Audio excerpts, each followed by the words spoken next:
長堀ひろみさん、人材開発教育コンサルタント、慶應義塾大学法学部、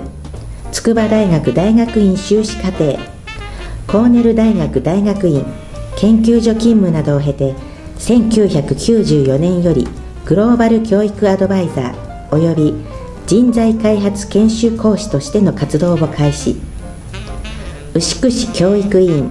教育委員長など歴任するほか、研修講師およびファシリテーター、コーディネーターとして地方自治体および内閣府関連の青少年国際交流事業、教職員 PTA 学校ボランティア研修、地域人材育成および子育て支援プログラム、大学生向けライフ、そしてキャリアセミナーなど多分野で活動中。今日はですね、この就活で人生の夢をつかむ極意、幸せ就活術、準備から面接直前対策まで、この本を出版されました、長堀ひろみさんにですね、お越しいただきまして、お話の方を聞いていきたいと思います。長堀さん、よろしくお願いいたします。よろしくお願いします。まずお聞きしたいのが、これは、学生のこれから就職活動に向かう、そういう方を対象にですね、書かれた本だと思うんですけども、この本を書くきっかけになったこと、今現在の活動というところをちょっとお聞かせいただければと思います。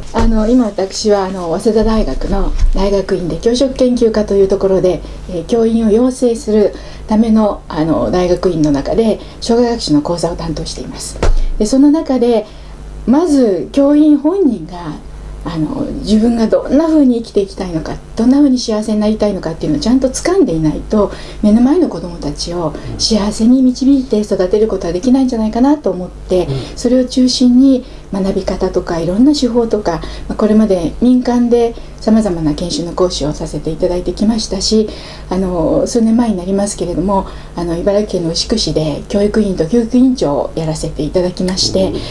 教育現場の中に入ることで、外からではわからないさまざまな問題、なかなか言えない、なかなかこれは人には言えないなということをたくさん経験させていただいて、人を育てることのいろんな難しさと喜びと両方を体験させていただいたので、そんな意味も込めて学校っていう学ぶ場所が今よりもっともっと楽しくて、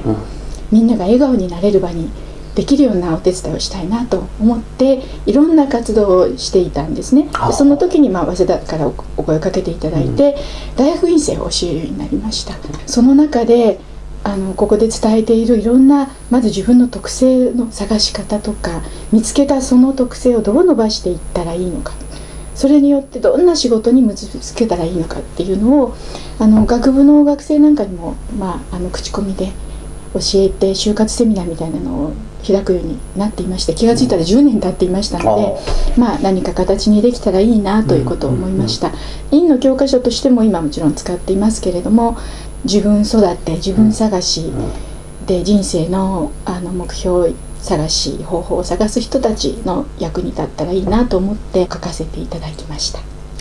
なるほど。その10年間、もっとね、通算するともっと、そうですね、仕事自体は20年ぐらいやらせていただいてますので、一つのその形ということでね、今回これが出版という形になったわけですけども、この本の特徴、ポイント、そのあたりについてちょっとお聞かせいただければと思います。ありがとうございます。まずですね、この本は私の大失敗の自分の就活からお話がスタートいたします。というのは、大学を出た時に、いろんな事情もあり、本当に無様な就活になったんですね。でその時に本当にいろいろあっちぶつかりこっちぶつかり苦しんだ中で、いろんなことを見つけて反省して少しずつステップを上がっていきました。その時の自分の失敗、47社落ちたんですけれどもね、それがですので早稲田でその口コミで就活セミナーやってる時も、いつも最後にそれをみんなに伝えるんです。みんなこれからいろんなところを受けて落ちる時、がっかりする時もあると思うけど、全然心配いらないって。私47社落ちた。で今47って大したことないらしいんです。100ぐらいみんなエントリーシートというのが書くらしい。でも当時4卒の女子が受けられるのが10社ぐらいしかありませんでしたので、それを考えると今の120社ぐらいに当たると言われております。ですので失敗は成功の母であり、失敗はみんなが学ぶ材料をくれるんだよっていうところからスタートしてます。就活っていわゆる会見日というのがありますので、はい、そこまでにこれだけは準備しておこうねというつもりで区切ったところが準備。自分の中のいいとこ探し、あとは本当に自分が目指す人生って何っていう原体験をつかむところですよね。で例えばイタリアンのシェフになった方は、幼い頃にたまたま作ったホットケーキやサラダをお母さんがすごく美味しいって食べてくれたっていう経験をお持ちであったり、どんな人も必ず元になる経験をお持ちなんですよね。でそれを大学生になった時に忘れてしまっていたり、なんだろうっていう探す機会があまりないようだったので、それをぜひやってみようっていうことを伝えてます。準備の中では、自分探しといいますか、自己の棚卸しというような、そういうところから自分が本当にやりたかったこととか、強みみたいなものというのをもう一度自分自身で確かめていくというところが準備に当たっていくと、なるほど。ワークシートとかチェックリストを掲載してありまして、でそれを時に応じて自分で使いこなして、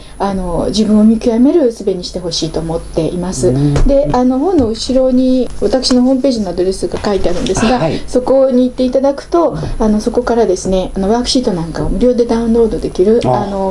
一応本を買った方の特典ということにしているんですけれども、このコメントシートは歴代の院生の中で私が一番好きなのを貸してくれました。そしてこの学びごとに章ごとに自分で振り返って自分の言葉で書くっていうのもこれも院生のアイデアで入れました。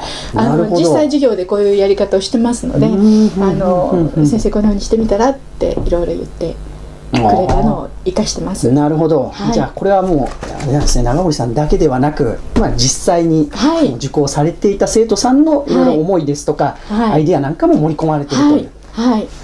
ですので私の名前で出させていただいてますけれども、過去の教え子たちや就活セミナーを受けてくれた学生たち、いろんな方に応援されてきてます。でこのチラシもですね、これも院生が力を合わせて作ってくれました。で美術科の教員志望の子がこれを書いてくれて、全体のレイアウトをやってくれて、細かなところをまた他の方が皆さん教壇に今立ってるんですけど、その直前にこれをリアル本が出ましたので仕上げてもう一つ作ってくれました。もうこの辺りは長森さんがいかに生徒さんからね、信頼されているかというところで、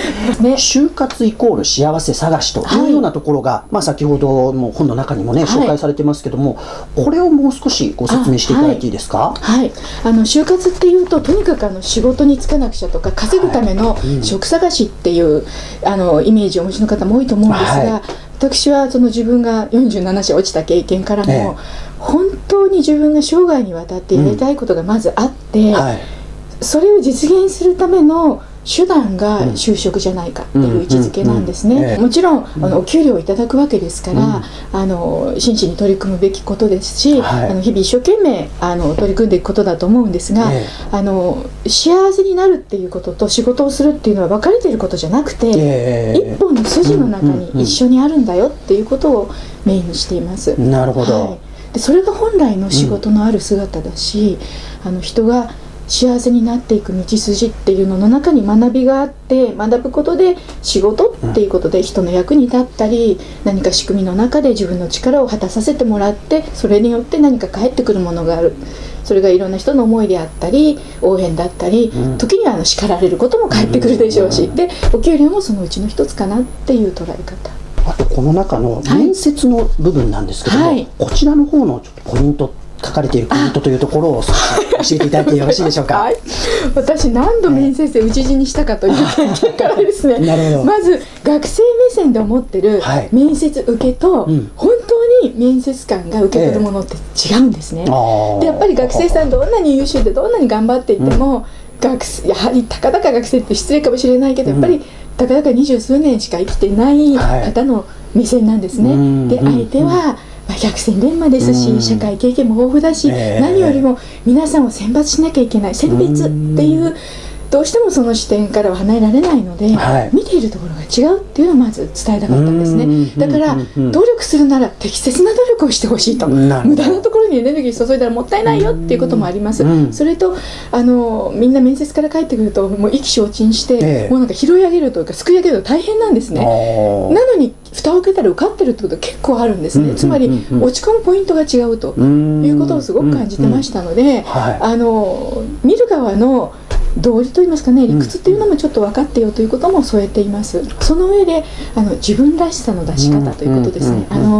面接を担当されている方とお話をすると、はいもう誰に何を聞いても優等生の答えでどっかに書いてあるようなことしか言わないんだよねってもう差をつけられなくて困っちゃうよっておっしゃるんですね。その通りだと思います。で優秀な人とその罠にはまりますので、大学受験と就活が違うっていうことをタイトルにも一つ章に載せてますけれども、はい